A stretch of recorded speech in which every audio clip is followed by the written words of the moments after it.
Welcome back to our YouTube channel. ఎంతో రుచికరమైన మామిడికాయ నిల్వ పచ్చడి ఎలా చేయాలో చూసేద్దాం. కావలసిన పదార్థాలు: నేను 2 కేజీల మామిడికాయలు తీసుకున్నాను ఫ్రెండ్స్. నాకైతే 5 కప్పుల మామిడికాయ ముక్కలు అయితే వచ్చాయి.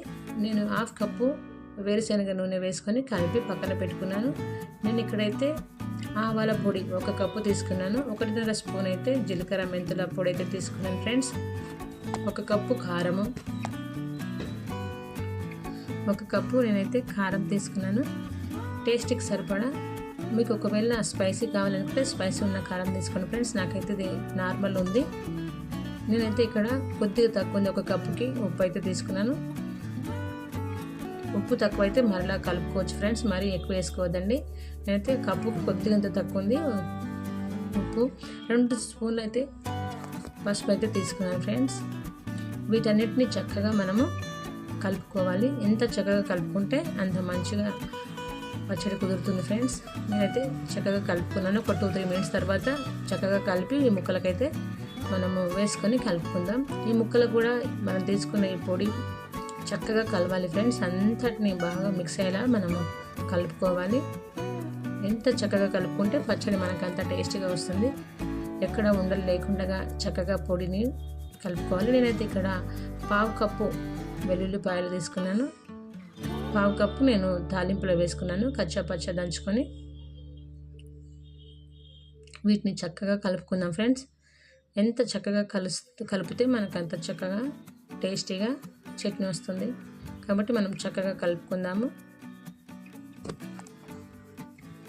ఇలా చక్కగా కలుపుకున్న తర్వాత మనమైతే ముందుగానే నేనైతే తాలింపు వేసుకున్నాను ఫ్రెండ్స్.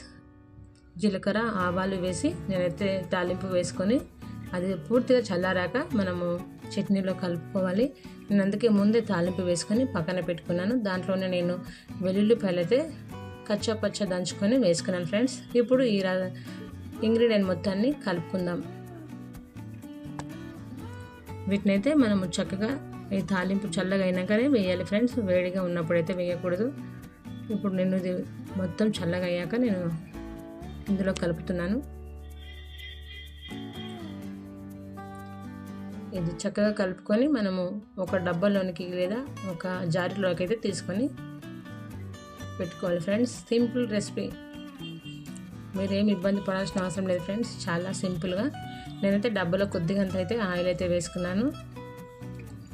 ఎందుకంటే కింద అక్కడక్కడ ఎయిర్ లాక్ అవుతుంది కనుక అట్లా కాకుండా ఉండడం కోసం కొద్దిగా ఆయిల్ అయితే వేసుకున్నాను. ఆయిల్ వేసుకొని దాంట్లో నేను ఇప్పుడైతే మామిడికాయ ముక్కలు వేస్తున్నాను ఫ్రెండ్స్. మామిడికాయ ముక్కలు వేసుకొని మనం స్టోర్ చేసుకొని 3 డేస్ లేదా 5 డేస్ తర్వాత మనమైతే ఎలా వచ్చిందో చూసేద్దాం. ఒకవేళ మీకు ఏదైనా ఉప్పు కారం ఏదైనా తగ్గినట్టు అనిపిస్తే మీరు 5వ రోజు కూడా కలుపుకోవచ్చు ఫ్రెండ్స్. భయపడాల్సిన అవసరం ఏం లేదు.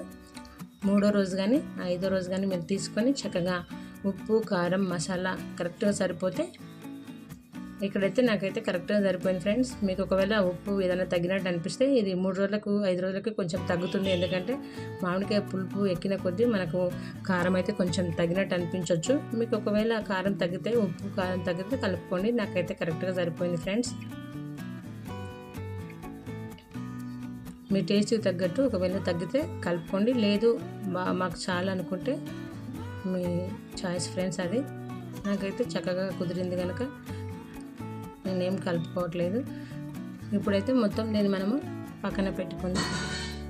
అంతే, సింపుల్ రెసిపీ ఫ్రెండ్స్. ఎంతో రుచికరమైన మామిడికాయ నిల్వ పచ్చడి నాకైతే 5వ రోజుకి ఇలా కుదిరింది ఫ్రెండ్స్. లైక్ చేయండి, షేర్ చేయండి. చాలామంది సబ్స్క్రైబ్ చేసుకోకుండా చూస్తున్నారు ఫ్రెండ్స్, దయచేసి సబ్స్క్రైబ్ చేసుకోవడం మర్చిపోకండి.